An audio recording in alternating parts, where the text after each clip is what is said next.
So as one of the journalists behind the 2017 ATIP story in the New York Times, which I think many would agree represented a major transition in how the UFO subject is handled, both by the mainstream media and also the US government, you've contributed to the destigmatization of this issue.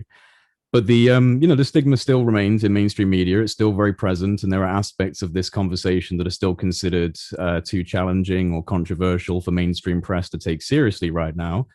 And an example of such a discussion, one that you seem to have focused on lately, is the issue of UFO experiencers, people who claim to have witnessed a UFO, perhaps even interacted with a non-human intelligence, some form, maybe claim to have been abducted or experimented on. Discussions on this aspect of the UFO phenomenon would still appear to be, for the most part, relegated to the confines of the UFO community itself and considered too controversial for mainstream discussion. But you've recently published a book titled The Believer: Alien Encounters, Hard Science, and the Passion of John Mack. So what made you decide to attempt to break through the surface of the mainstream arena with a conversation about the UFO experiencer and abduction phenomenon? Well, thank you. That's a good question. I have been working on the John Mack story for about 16 years. It predated my work for the New York Times with Leslie Kean and Helene Cooper on breaking that big story on the secret Pentagon effort, secret until then, to investigate UFOs. So I had been, doing this for quite some time. The Times piece came about quite independently of anything I'd been doing on my book. But the reason I took on the book in 2004 was I became aware of John Mack. I was in Texas for the New York Times, and a copy of his second book kind of fell into my clutches quite by accident. Synchronistically, you might say. And so I'll tell you that story first. I was quite struck by the idea of a Harvard psychiatrist who was interested in the whole idea of alien encounters. And it was so counterintuitive because he was extremely highly respected at Harvard. He'd written a Pulitzer Prize winning book on Lawrence of Arabia. He distinguished himself in so many different ways at Harvard. So I thought I'd call him up and arrange an interview. I had no idea how famous he already was. Won a Pulitzer Prize for a psychobiography of T.E. Lawrence of Arabia. He had innovated in psychiatric services to the poor. He had campaigned against nuclear weapons. He had campaigned for peace in the Middle East. I guess we know how that went through no fault of his own. But anyway, he'd been involved in a lot of things, and this was quite striking. So I thought I'd call him up for an interview because it was so striking, his interest in alien encounters. And a few days later, I pick up the New York Times and find he's been run over and killed in London. Looking the wrong way, which us Yanks do over there. It was a drunk driver, nothing nefarious. Rumors spread, understandably, that he'd been assassinated, and nothing of the like. I had checked it out very carefully, as it turned out. Anyway, so I did contact the family and eventually gained access to his archives, and that was the book. And I'd been working on that for a dozen years or more, when Leslie Kean, my colleague, who I got to know through my research on John Mack, she's an investigative reporter, sort of the dean of reporters on UFOs and other anomalous, events, told me that she had been down in Washington, D.C. This was October 2017, while I was working on the book. And she said she had attended a meeting in Washington with Lou Elizondo, the head of the secret Pentagon office to investigate UFOs. And we didn't know that there was such an office. We thought that the Pentagon was out of the UFO business with Project Blue Book in 1970. So he was quitting because he wasn't getting enough support, but there was this organization called ATIP, the Advanced Aerospace Threat Identification Program, and it had been monitoring close encounters with UFOs. Nobody knew what they were, but they seemed to be physically real, and our Navy jets were interacting with them. So so that was the story that we got into the New York Times because we had it, no anonymous sources. It was all on the record. We had Lou Elizondo's military record. We had his letter of resignation. So it was a no-brainer. And the Times, editors, to their credit, agreed it was a good story, solidly sourced, and they put it on the front page on a Sunday. That was December 2017. So that's the story, how that came about. So is it just John Mack that's influenced you to jump into this aspect of the conversation around experiences and abductions? Is he the keystone to your interest? He is, because he was very courageous to do this. Of course, in the course of my reporting, as I said, I researched this for 16 years. I came across a lot of other figures who were instrumental, David Jacobs and Bud Hopkins, and other people less well known who were pioneers in this field, including scientists who showed up at a conference at MIT in 1992 to look into this whole thing. So there were a lot of characters at play here, and courageous people in the field of science who risked their reputation. But John Mack clearly was the lead figure. Yeah, there's certainly a lot of gravitas behind someone with his type of background, taking such a keen interest. I have an idea that you'll probably mention the ones that I'm thinking of, but is there any particular cases of abductions or human interactions with UFOs or the occupants that you feel are very strong and worthy of further discussion? Yeah, well, there were a number of cases that drew John Mack's interest early on, and that then as he became more expert in the field, that riveted his interest and remained sort of touchstones of the phenomenon today. One would be the Ariel School incident of 1994. When school children at a day school outside Harare, capital of Zimbabwe in Southern Africa, children of all different backgrounds saw a craft landing during recess. 60 different children witnessed this, and two beings apparently emerged and had some interactions with the children telepathically.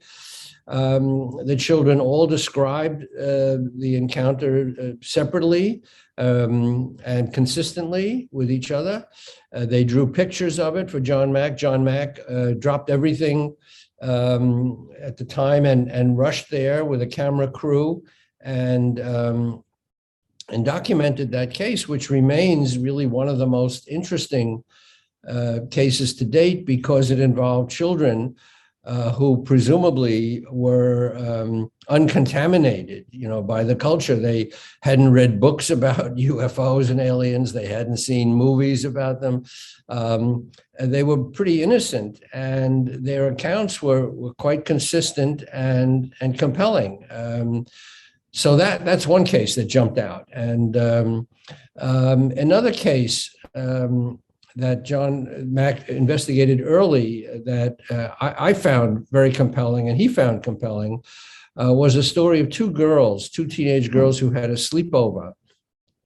And during the night, the mother, one of the girls, went down to check on them, and the girls were missing. And she obviously panicked, called the police. They searched all over. They couldn't find the girls. And a few hours later, they turned up back in their beds. And later, the girls both said that they had had some kind of an alien encounter, that they had seen a UFO outside the window. And they described, some interaction with these beings. So that case brought to light the possibility of third-party corroboration. The mother who testified basically to John Mack that the girls were missing.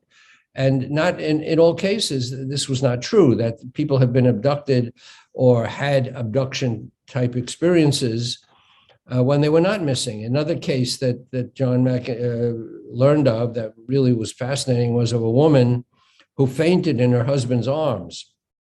And while he was holding her, she had the sensation of flying up into the sky, being carried, levitated, having these, otherworldly encounters, and then coming back to her body. And he was holding her the whole time. So here you have the two polar opposites. One case, the body missing. Another case, the body being physically there. So I don't know what you make of that, but the phenomenon is very strange. Yeah, well, this is that nexus between physics and consciousness, between the material and the immaterial that the UFO issue seems to occupy, which I find fascinating because I like to engage on both sides of that discussion. So I find it interesting that this exquisite technological marvel, which it seems to be, also seems to represent some strange transcendental consciousness related realm. And that really challenges the way that we are right now in terms of our modern scientific structures and models. It challenges us on so many different levels. And I find that very interesting. It does. And, clearly this mystery persists.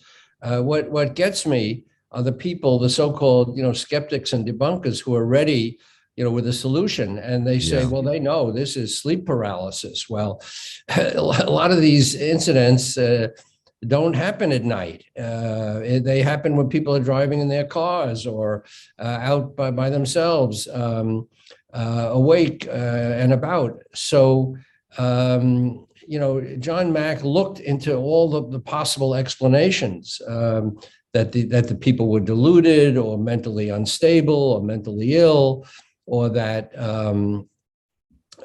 they were having a nightmare, or that they were making it up for profit, or publicity. And all these explanations quickly fell by the wayside because they just don't hold up. These people are not looking for attention. On the contrary, they're fleeing from it.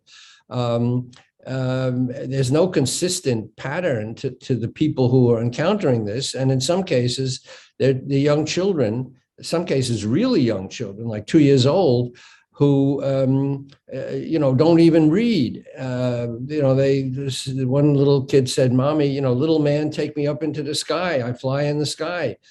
And so, and in some cases, there was fragmentary evidence, like signs of a UFO landing outside the window, broken branches, or pressed down grass. And as I said, these occasional third-party corroborations. And scars in some cases that people couldn't explain how they got these scars. So it falls short of absolute proof. Obviously, it does.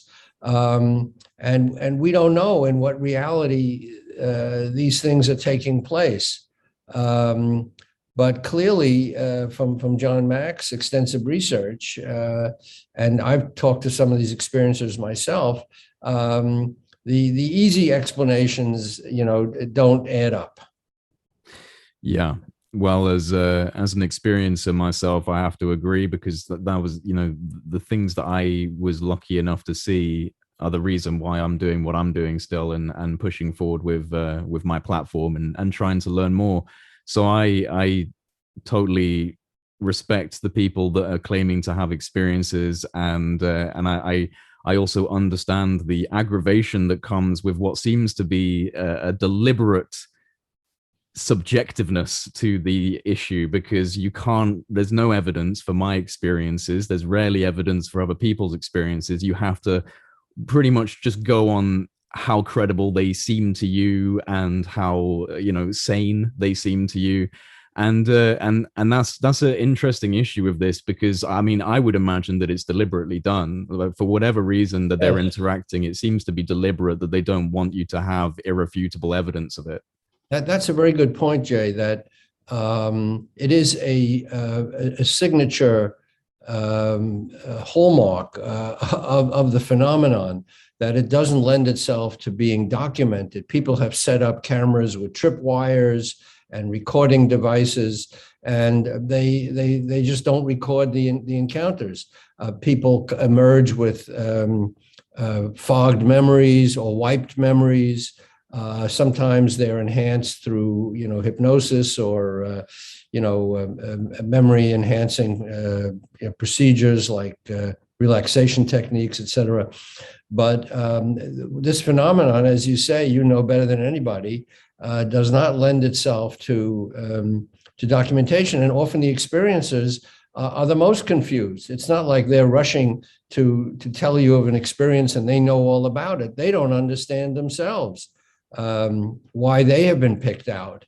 Why are some people, for example, I never had an encounter experience, neither did John Mack. I've never seen a UFO, neither did he. Why haven't we? It's just not clear. It does seem to run in families. Did you have any family history? I mean, parents, grandparents who might have had similar?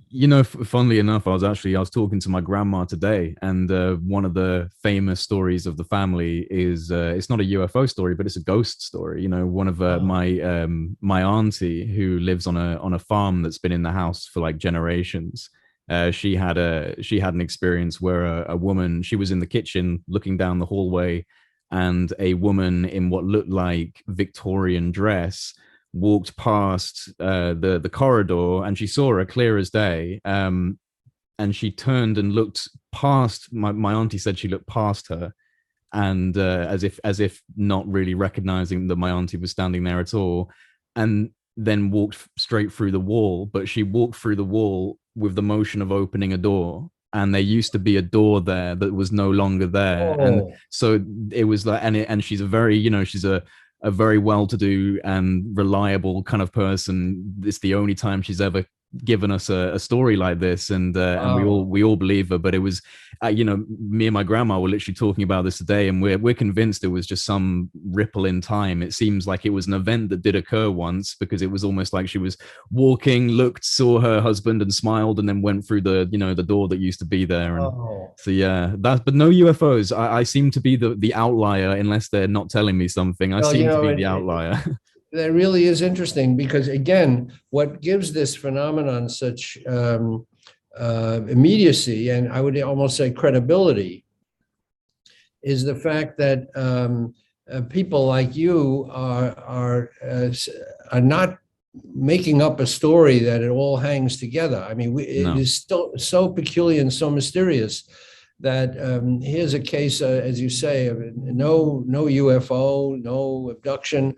It's a ghost story. Yeah. And John Mack, later in his life, I think, realized that a lot of these anomalous experiences seem related. I mean, that he first thought that alien encounters was something apart and very real. They were happening in, recognizable reality. He began to doubt that, because clearly they're not happening in a reality that we non-experiencers can recognize, and they're not documented. So it's happening in some other, liminal realm. Yeah. But it does seem to be related to other anomalous experiences. He got very interested in survival of consciousness and life after death and crop circles, other things that are also unexplainable, the way we understand, reality today. But that's a fascinating story, Jay. Yeah. And it does argue for expanding our definition of what's, quote, real, or what, quote, happens. And there is no answer. This is, I guess, what I came away with, that no one's explaining this. All we can do is document it and say, this is a phenomenon that seems real, certainly to the people who experienced it. There is some evidence, fragmentary evidence, that it happened, but it's a genuine mystery, and I Yeah. wish the skeptics would tune into that and not be so quick to explain it away or ridicule it. I know. I mean, on a whole, we're all just too easily convinced that reality is the baseline operational thing that we see on a day-to-day basis, and that's it. There's nothing else. There's nothing truly mysterious. But boy, was I proven wrong, and so have so many other people who have had these types of experiences. And anyone who really does their due diligence and pays attention to what's being said by people like John Mack. Um, it's just it is frustrating. And speaking of skeptics, how has your book been received by peers in journalism? Do you feel that it's been overall supportive, or are you having to Yeah. justify your reasons? Very, very much so. I mean, I have not gotten any pushback. I That's think I good. was careful in couching my work as the investigations that I did, that John did, John Mack,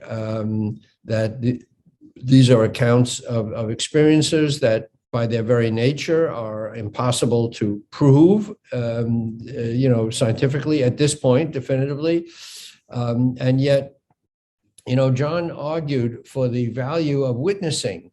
He said we are left really with a phenomenon that is based on witness accounts, and and we credit witness accounts in court. People get convicted and sentenced to death on witness accounts, even without even with only circumstantial evidence. So we accept it there. But of course, there's a reluctance to accept, one person's account, an anecdotal account, without any, really powerful corroborating evidence, especially when the claims are so phenomenally weird. So, Well, we I understand think that, that's the and key, isn't it? It's the yeah. fact that this is such an absurd issue to deal with. I think people just have a psychological rejection to it sometimes.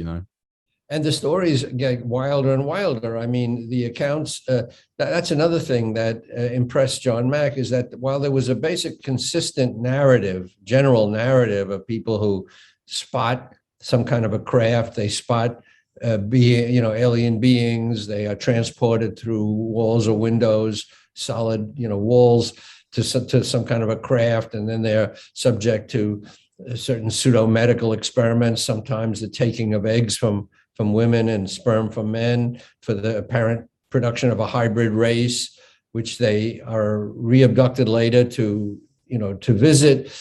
These stories come up again and again, but the details are so different and singular and so intense and particular.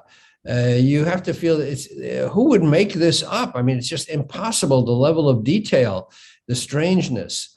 So that's a mark of this phenomenon, that the stories are infinitely varied, and almost too strange to imagine. Yeah, yeah. It's funny. I mean, like you were saying before about this being a singular phenomenon or an overarching phenomena. Like people like Jacques Vallée also, I think, ascribe to that idea that it could be some overarching phenomena that's expressing itself in a lot of different ways, and these are being interpreted as different paranormal experiences. And if you invoke one extra dimension, then all of these things suddenly become answered. We have to invoke that extra dimension, but if that is what we're dealing with, then it would make a lot of these different experiences make more sense if there was another reality, another level, Right. another frequency of reality that's kind of interpenetrating with our own. That would explain a lot of this. So perhaps through quantum physics and modern advanced physics, we'll figure out that there's some rift between us and another realm that's Right. kind of leaking into each other. But at the moment, it just remains this profound mystery. And are you optimistic about the mainstream media eventually addressing these kind of issues like experiences and abductions? Because I mean, right now, we're still, although it is getting better, we are still teetering between the kind of Russian, Chinese, foreign adversaries explanation for UFOs. Could it not be? Whilst trying not to mention the words alien or extraterrestrial, it's very controversial to go into that realm still. So, this is all being discussed in quite a delicate manner right now. Do you think that there's room for a mainstream discussion about experiences? Let's look at the UAP report that came out June 25th from the Director of National Intelligence. A lot of people were waiting very eagerly for that report, and many people were disappointed. This was the report mandated by Congress that the Pentagon basically had to submit as part of the appropriations bill within 6 months. So they came out with the report. It was only 12 pages. It was short, but there were some really interesting things in it. It said, first of all, that the phenomenon is real, is physically real. These things exist. These UAP, unidentified aerial phenomena, we used to be called UFOs. Pentagon doesn't like that term. I guess it's too woo-woo. They don't call them flying saucers anymore. Maybe that's a good thing. Whatever it is, they physically exist. So they don't know where they come from, whether they're intelligent, why they're here, how they traverse these amazing distances, whatever. But they exist, and they are a potential threat to our aviation. So that's a big breakthrough, I think, because, as you know, for years, the Pentagon was insisting that these things were mental aberrations, they were myths, they were fly specks on the windshield, they were the planet Venus and misobserved, like, people don't know the difference between a craft with windows, and the planet Venus. But anyway, and now they're saying, no, these things, it's something real. So you ask if I'm optimistic. Yeah, I mean, the government is catching up with what a lot of people have been saying for many years. So I think that's encouraging. They're now, as I pointed out in the article I just did for the Debrief website, they're not saying anything about alien origins or extraterrestrial, connection. Because they don't know. Clearly, they don't know. None of them. Do you believe that, or do you think that they maybe do know? Someone does know. Well, they know more than they're saying. It's clear. Yeah. I mean, we put out 3 videos in the New York Times, and those are only fragments of longer videos. So there's many more videos and longer segments of videos. Oh, the government definitely know. I mean, look, that the June 25th report was for public consumption, 12 pages, but there was a classified annex given to congressional committees. We don't know what that said. So they definitely know more than they're saying. I think that's clear. How much more they know, or whether the government has in its possession, as is often whispered or proclaimed on the internet, the government has in its possession retrieved craft or pieces of craft, or entire flying saucers, that are hidden away in hangars.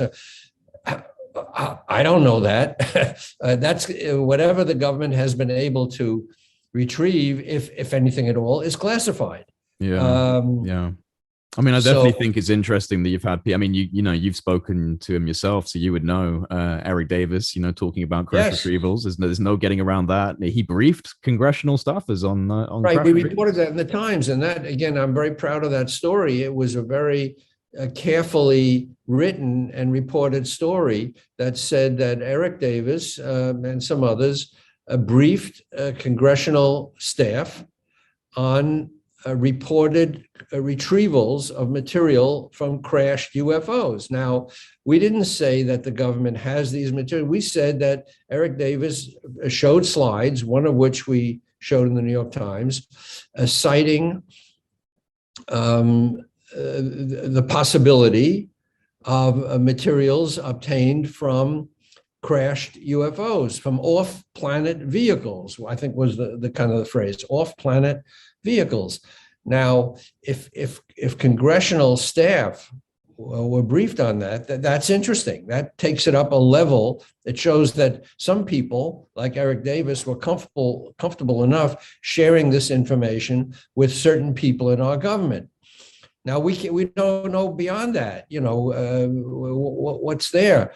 And as I said, this is classified territory, and you can't get, access to this information at this point. Maybe in the future we will know more, but there's a lot of stuff floating around the internet. But we've been meticulous in the New York Times to stick with stuff we can back up with, by sourcing it to a real person, not just an informed source says.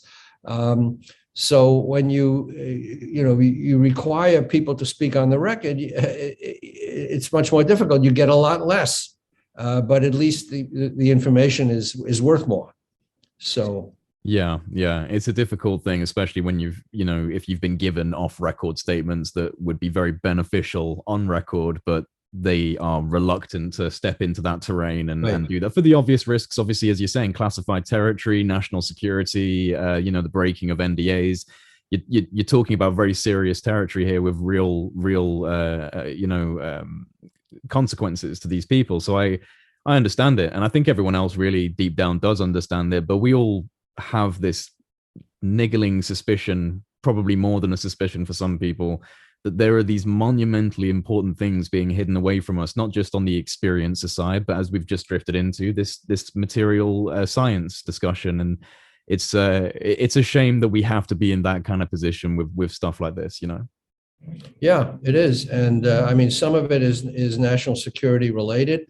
We're obviously in competition with earthly adversaries like Russia and China, who, by the way, seem to be just as mystified as we are. And they may be doing even more research because they don't need to, get permission from their people.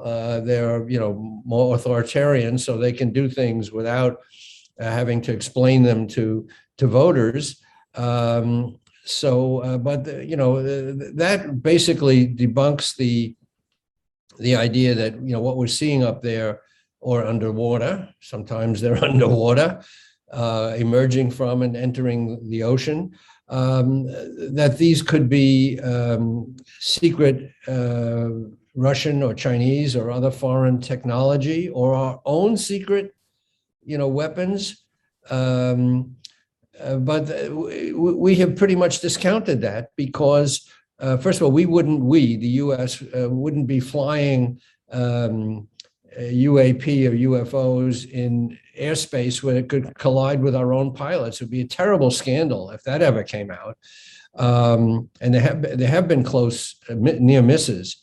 And we don't think, the government, the people we've talked to, don't think that any country on earth has developed its technology to the point where they could be, fielding these hypersonic things with no visible propulsion that can, reach tremendous speeds, appear and disappear at will, go into the water, emerge from the water. I mean, who has that technology? Yeah.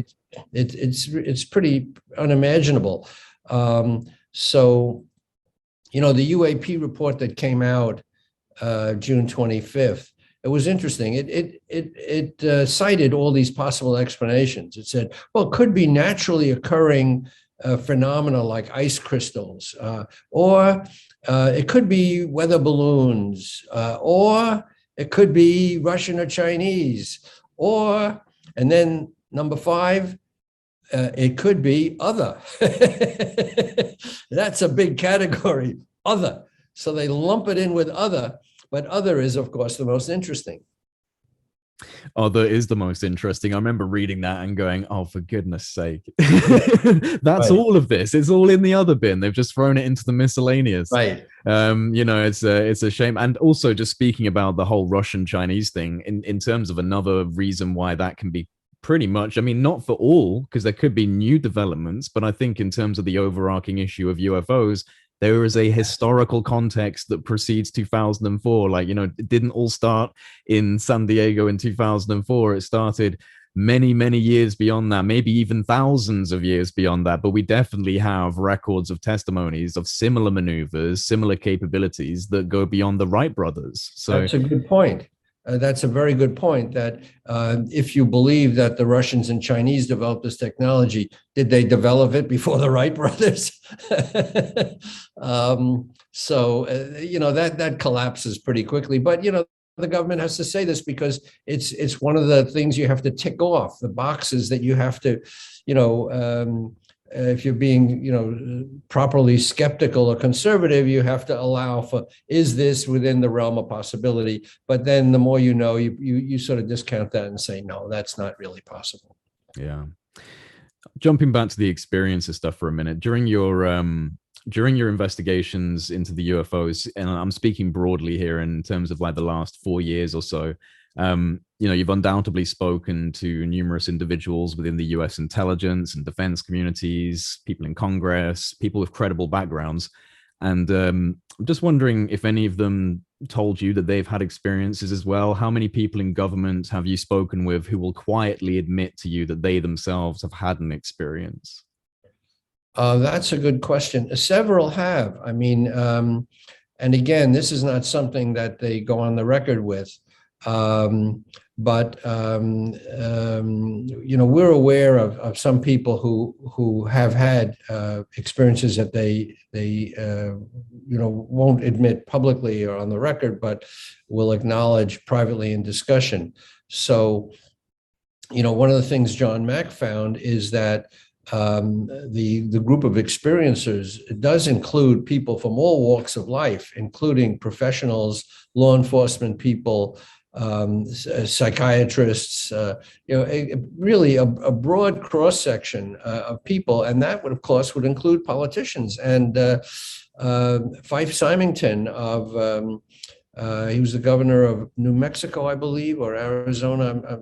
Anyway, he famously ridiculed an encounter story.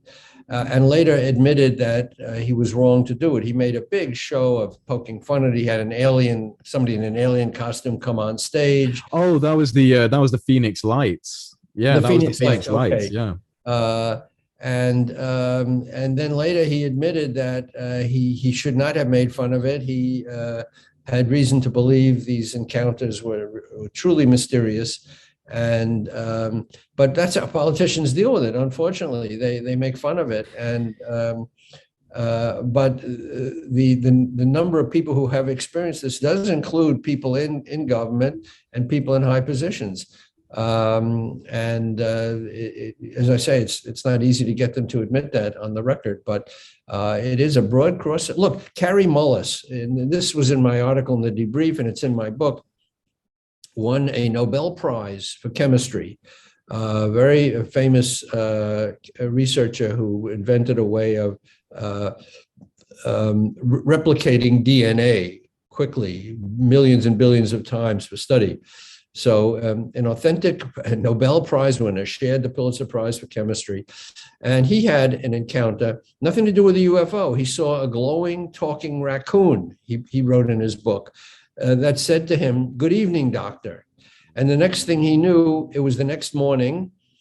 He was at someplace different along the road. He didn't know how he got there. And he had a flashlight with him that disappeared, never could find it.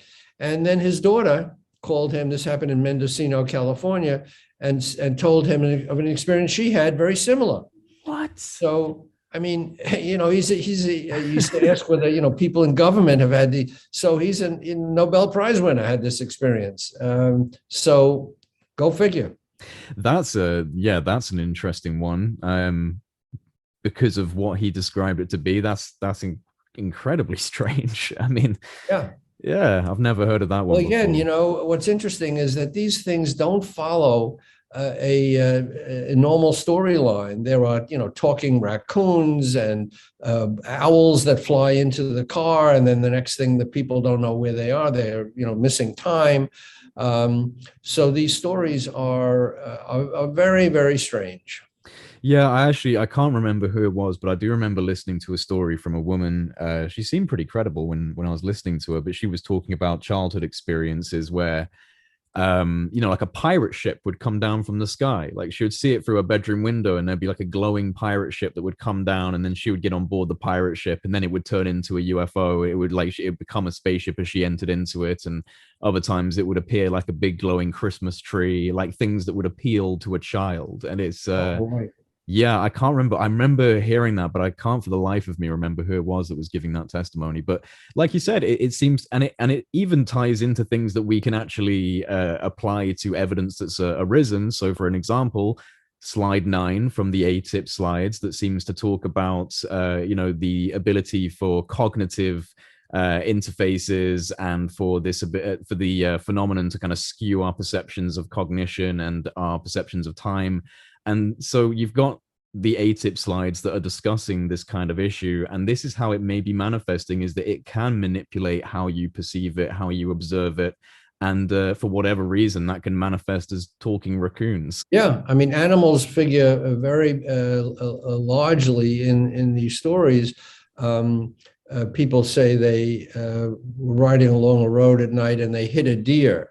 And then the next thing they knew, they were on a different road, and they reached their destination hours later, and they didn't know, what happened, and their watches stopped. And then later, in relaxation techniques or so, they recall different parts of that. They were stopped, by a strange vehicle. Little men took them out. This is very common, and I've heard these stories. And again, the people who tell them seem otherwise normal, eminently sane, lucid in every other respect. So I've talked to these experiencers myself, and they are otherwise perfectly normal. But they've had these experiences which they don't understand, and they're not looking for attention. On the contrary, they flee from it. They're afraid that people will dismiss them as, insane, and they know it themselves. I just, in this article I wrote in the debrief, people say, when we talk like this, people think we're insane.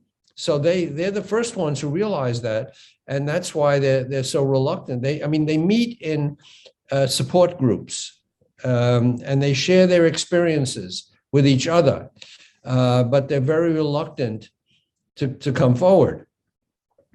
So, yeah, the debunkers who say, "Oh yeah, they're looking for publicity," couldn't be more wrong. Yeah, I've been because anyone who's listened to me for long enough will have probably heard about the experiences that I've had. But I'm lucky that my family listened and respected it. And there were some issues, like I won't name any names, but there were some issues where I was like, oh well, maybe you need to get your head checked. But especially because I've progressed with what I'm doing now, and I'm talking to people like yourself, and doing this kind of thing, and have kind of displayed that I have not lost my mind. I've been fortunate that my family really respects that I've had these experiences, and my friends respect that. And it's mainly people just online that cast their doubts on it, and I don't care because I know what I saw, and it modeled what I do now. And it's a profound experience. And for me, what I saw was amazing. I won't go into extreme detail, but I saw orange orbs of light hovering above my house, and they came down from the sky. These were not lanterns. These were very much slightly translucent orange orbs of light. And that was enough for me. And I guess perhaps it wasn't so outrageous as a UFO experience of abduction and in experimentation. So maybe it was easier to digest for my family members, because it's incredible, but it's not that type of experience. And so I've always kind of had to look at those experiences where people have very, very detailed, like you were saying, incredibly detailed experiences, and I just wonder, like, wow, what is all of that about? And why this difference in how they interact, sometimes relatively subtle, sometimes what would seem to be dragging you out of your bed in the middle of the night. I mean, that kind of makes me think we're dealing with different things here, that there are different behaviors at play. Well, that may also be true. I mean, people who've had these experiences speak of many different kinds of beings, and this then gets, as one guy told me for my debrief, article. He says, now you're really diving into the deep end of the swimming pool. But there are stories of different races, alien races and beings, and, reptilians and warlike beings and doctor figures that seem to be in charge, and the robotic grays that predominate may be robots, and to some thinking, because they seem to react in a very robotic way and not be the ones in charge.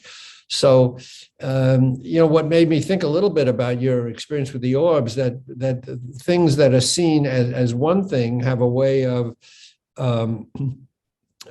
turning into something else. So people, sometimes see something, and then in regression, procedures, hypnosis or whatever, then they realize that what they saw really turned into something else.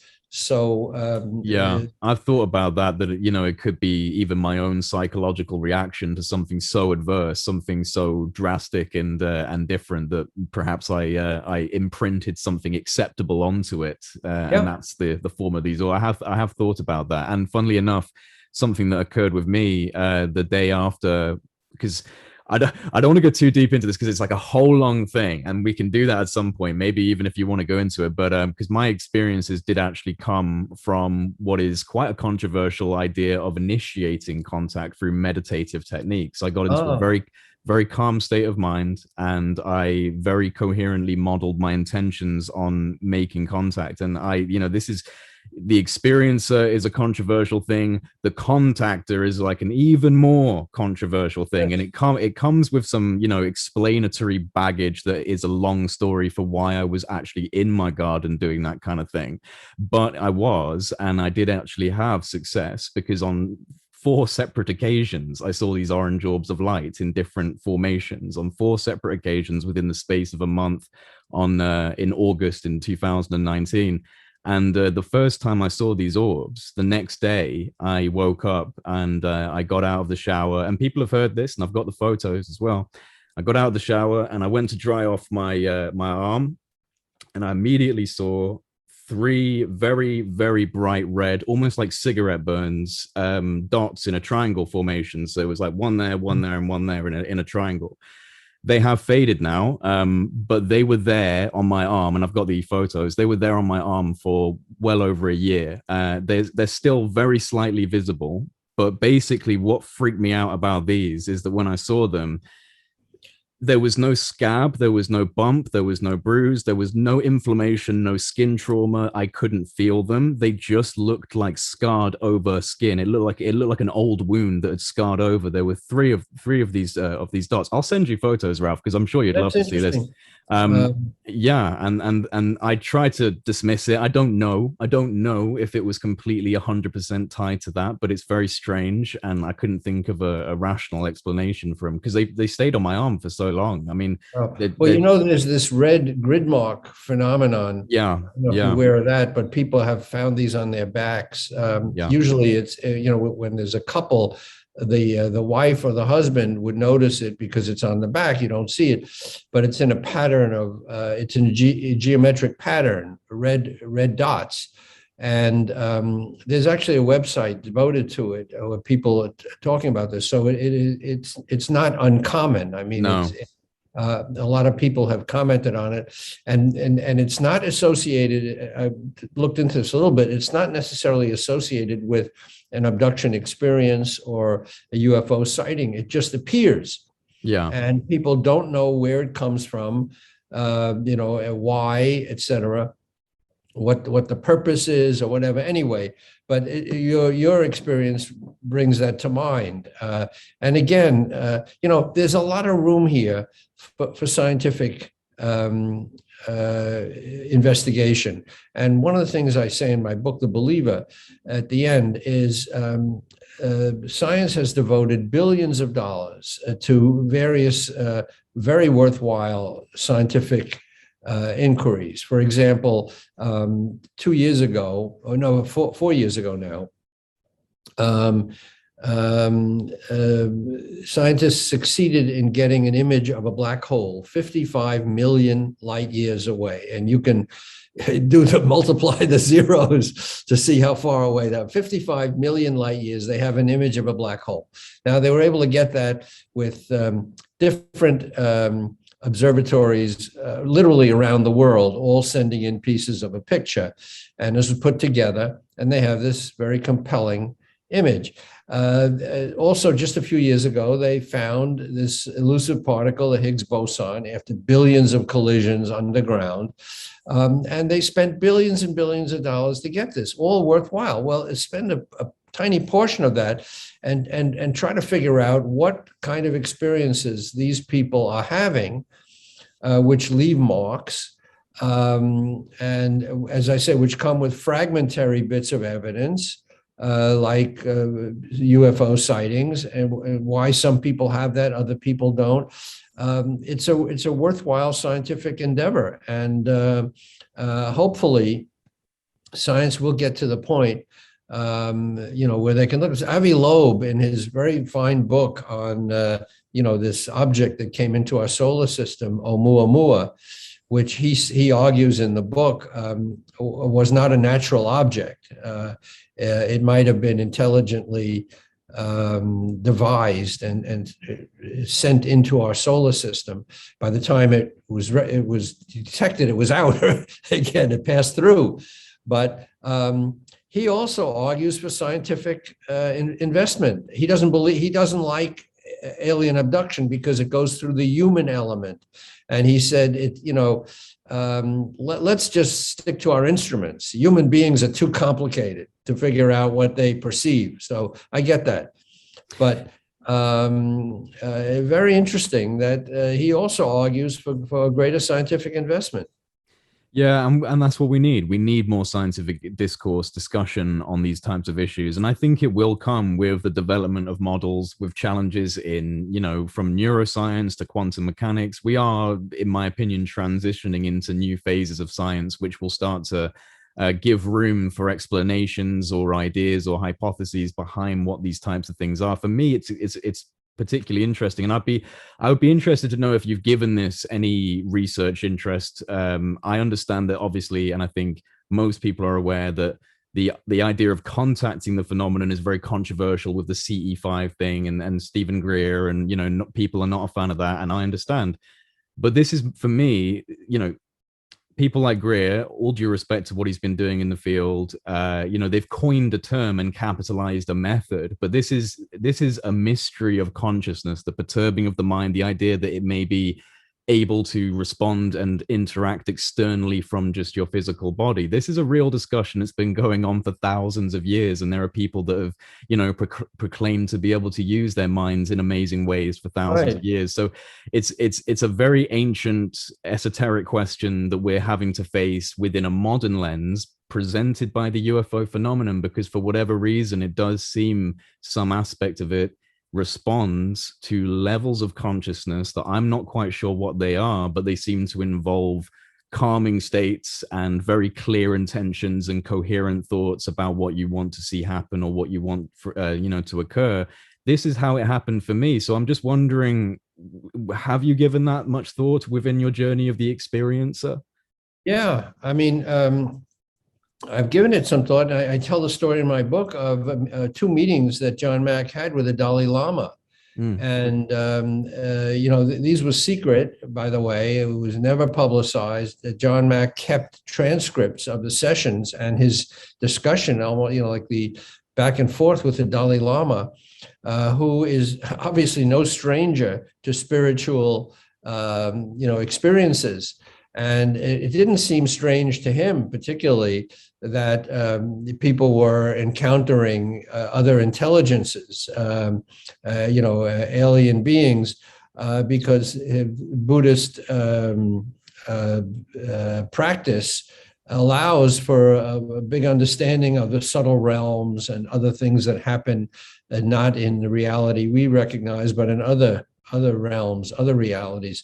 So I think it's a very rich subject for discussion, and Physics keeps learning new things. We don't know everything there is to know. Yeah. I'm not saying that, everything we've learned so far, it has to be thrown out. On the contrary, we just have to continue expanding our understanding of what physics is showing us about the universe. We don't understand how things influence each other while widely separated, or how people can get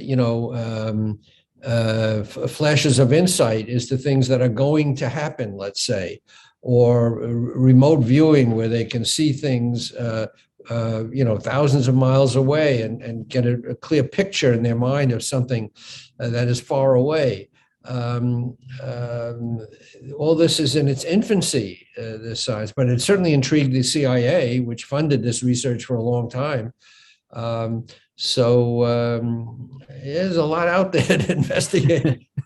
Oh yeah, there is. I mean, that was actually one of the original things I stumbled across when I was first dipping my toes into research, was the CIA's remote viewing programs and all of that, and it sent me down all these interesting rabbit holes of the Monroe Institute of Applied Sciences and all these interesting groups that were involved in this. And something that Lou Elizondo said, or at least he was quoted to have said via oh my God, I've forgotten his name. The CIA guy in To the Stars Academy.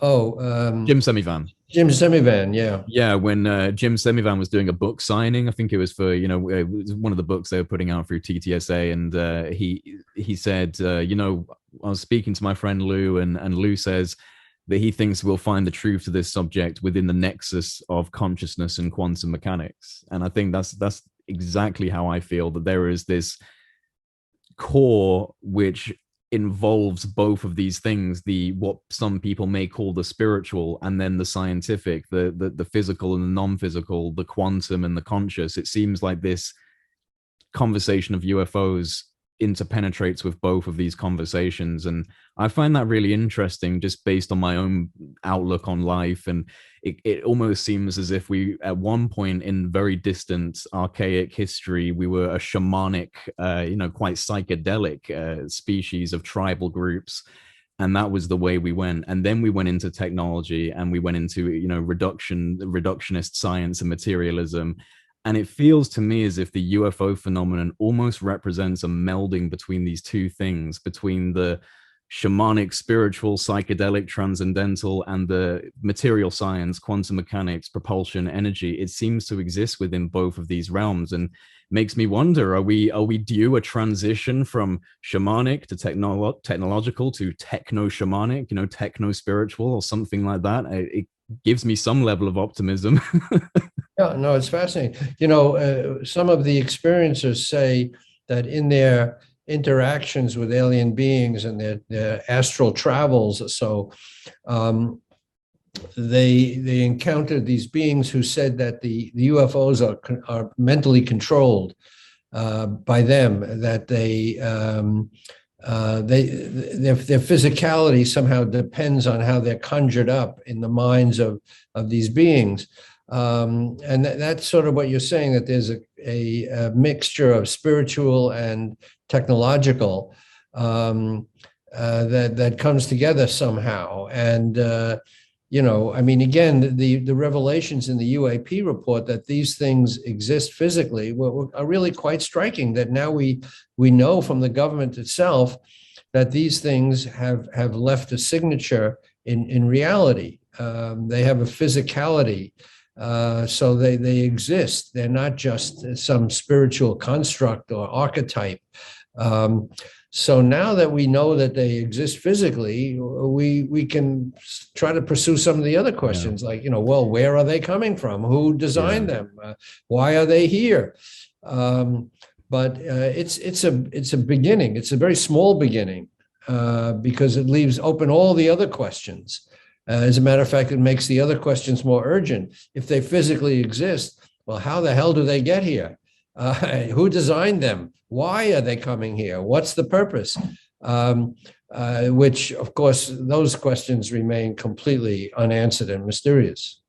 and they need to be developed upon, which I think they will. I hope they will. I do worry sometimes that the way in which this is being handled now, with the idea of there being generated reports over time, that it's just maybe going to lose its sexiness to the media, in terms of UFOs and flying saucers. If it just becomes bureaucratic reports about UAP encounters, do you think it will the momentum increase from that? Do you think that there's I think potential? it will. Yeah. I think that the more we know, the more interesting it becomes. And Carl Jung was disappointed to find that these things. Well, I mean, he didn't know at that point that they physically exist. He wrote about this in the 30s. So he said at one point, it's disappointing, or would be disappointing, to think that these things are real after all. So, but I don't think we have to take that as a setback. I think, on the contrary, it's very exciting to think that these things have some kind of reality, and therefore it raises all the other questions. It's not just something spiritual, but well, I think it would really blow our minds if it was a physical psychic object. That would challenge all conventions we understand. It's a physical object, but it was created through mental phenomena of some. Well, we know that the mind. I mean, this brings up the whole, all the research into psychokinesis. And so, can you move objects with your mind? Can you kill people by thinking about them? What powers does the mind have? Can the mind cure the body? Things like that. But I think we're in the infancy of understanding the powers of the mind, and as science keeps finding that consciousness is more than the functions of the brain. I mean, the afterlife experiences that people have reported suggest that when the brain shuts down, consciousness continues in some way, from the life after death research, survival of consciousness, which is what John Mack was involved in at the end of his life. He was very interested in that because Elizabeth Targ, the daughter of Russell Targ, the remote viewing pioneer, she died early of brain cancer. A very sad story, a friend of John Mack's, and there were stories that her spirit sent signals after she died that her family and friends received, and John was working on a book about her and her family, the power of a realm of love, sort of the way he phrased it, and he himself, as I say at the end of my book, appeared, or his spirit appeared to people after he died, or so they told me, and I put it in the book at the end of the book, so as not to, to position it, let's say, as one of the less well confirmed aspects of the story. And yet it's there that people said John Mack appeared to them afterwards, and they got signals from him, and he was studying survival of consciousness, and here he is. So, who knows? But that would seem to add some speculation, or whatever you want to call it, on the ability of the mind to transcend physical death. And those are the big mysteries still out there. Are we alone in the universe? And what happens after we die? These are the those ones. Are the two big ones. These are the big ones. These are the big ones. Absolutely. Couple of questions before we wrap up. Really enjoying this, by the way, Ralph. It's been brilliant conversation so far. I want to kind of segue just real quick. There's been a lot of discussion recently within the UFO community. It seems to rise and fall, this conversation, but there's this sudden uptick in discussion about the Admiral Wilson leaks. And many people, myself included, and the majority of my colleagues, believe these notes are real. The notes that took place between Dr. Eric Davis and Admiral Thomas Wilson. Do you think the Admiral Wilson documents are legit? Do you think they're a complex hoax? Where do you sit? I just don't want to pronounce on that. I'm aware of what you're talking about. I know Admiral Wilson has denied it. Eric Davis doesn't go on the record about it. The documents are on the internet. Everybody can read them, but without people coming forward to confirm these things, it's just not at a point where it can be resolved one way or the other. So I would just leave that alone for now. Yeah, I mean, I'm tempted to agree with you. It causes a lot of division within the community about whether or not it's real. And the thing is, a lot of people have had to walk a fine line because they're aware of off-record comments, and there are researchers who have had off-record comments from some of the people, key players involved. I wouldn't ask you to name names, but have you had any off-record comments given to you by people who are close to this story? I don't want to talk about that, Jay. All right. Once it's off the record, first of all, it's off the record. Secondly, I'm so proud of the fact that the stories we got into the New York Times and the stuff I got into the debrief article was all on the record. Those experiencers, it's too easy to take the stories of experiencers and say, and by the way, John Mack, in his 13 case studies in his first book, Abduction, changed their names. He wanted to protect them. So they're not under their real names. Now, later, some of them came forward and identified themselves and said, "This is me in the book," and and that gave their stories much more credibility. So I'm proud of the fact that the 4 stories I tell in the debrief article all have the name of the person attached to it, and that gives them more credibility. So when you start to talk about what people say when they're not on the record and they can't stand behind it, or they can't, attach their names to it, that really reduces the value in my book. And it's too easy to, to quote people anonymously, and it just creates doubt as to, the veracity of what they're saying. You can't ever check it out because you don't know who really said it. So my training as a New York Times reporter really has helped me with the John Mack book, with the debrief article, with other stuff I've written, because I don't like to rely on unnamed sources. Yeah. Well, no, I think it's a fantastic thing that you're jumping into that territory. I mean, because for me, it seems like there are 2 big discussions that that are not occurring to a satisfactory level, and that is the crash retrieval aspect, which is why I had to throw in those cheeky questions. I'm sorry, Ralph. I just have to do it. Right. And the experiencer aspect. These are the 2 parts that really need to be looked at, because there's this physical component where we may have evidence of materials, and there's also this experiencer component that just opens up so many doors as to what is going on. So I appreciate that you're drilling down on that, and I do hope that you get more, because I mean, one of the reasons why you had to, and no disrespect to the debrief, because the debrief are fantastic, and I love Tim McMillan and the guys over at the debrief, but you did originally pose this for the New York Times, right? And the New York Times decided not to. And as I have explained, it was an experiment by various editors and photography editors at the Times that we tried to make work. What happened is the editor left the Times. The photography editors, one left and one moved to a new job. And the people who are most passionate about that story weren't there anymore to champion it. So other people came along and they weren't as enthusiastic about it. It happens, in my business. I've had stories that didn't work out in the New York Times for various reasons. It's a call that editors make, that this is a story we want to run, this is not a story we want to run. So in the end, they decided, the people who wanted that story and backed it and pushed for it left. So I didn't have the same champions there anymore. And other people had a slightly different take on it, not as enthusiastic. So it didn't work out. That, as I say, nothing nefarious there. It happens all the time. They make calls on what they want to run and what they don't want to run. So I was free to take the story elsewhere, which I did. And end of story. No hard feelings. I've written a lot spent 45 years at the New York Times. I hope to write many more stories for the New York Times as a contributor.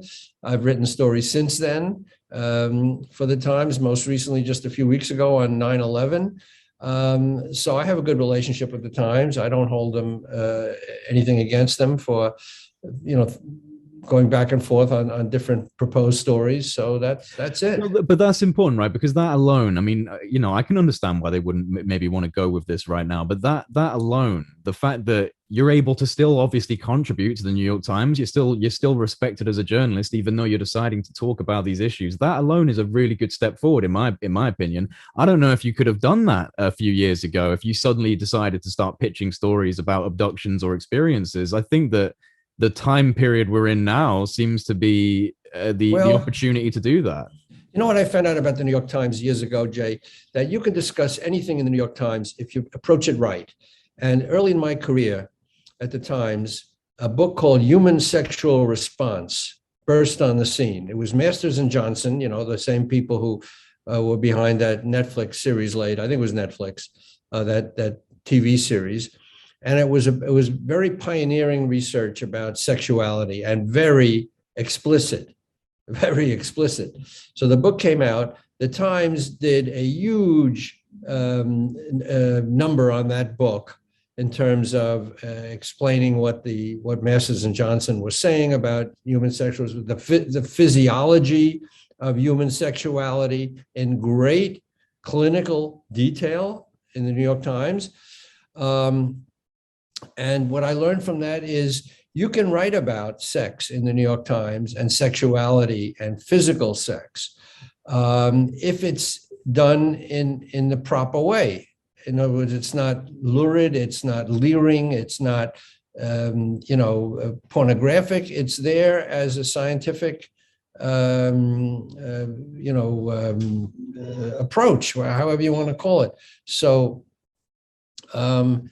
And they've done that with many other things that was seemingly controversial, and yet they approached it in a sensible, serious way. And they said, this is part of the human experience. Let's look into it. So we did our UFO stories. We'll do other stories, and it'll get done. Well, yeah, it will get done pace by pace, bit by bit. And with the efforts like yourself, writing these books, doing these articles, and everyone else out in there, including, researchers like myself and like all my other colleagues who are out there trying to do this, we will push forward. And, I don't know about you, but I look at the structures of our world, whether they be social, political, financial, scientific, philosophical, and it would seem to me that the status quo across the board in all of these sectors is being placed under pressure. A few notable examples could be the potential disruption to centralized financial systems via cryptocurrencies, the dissolution of trust in government and political systems over the past few years, the challenges being faced in modern medicine and neuroscience by the introduction of psychoactive psychedelic research. That's a very interesting emergence within the Western scientific arena. And then, of course, modern physics and material science being challenged by the UFO issue. So it really does feel as if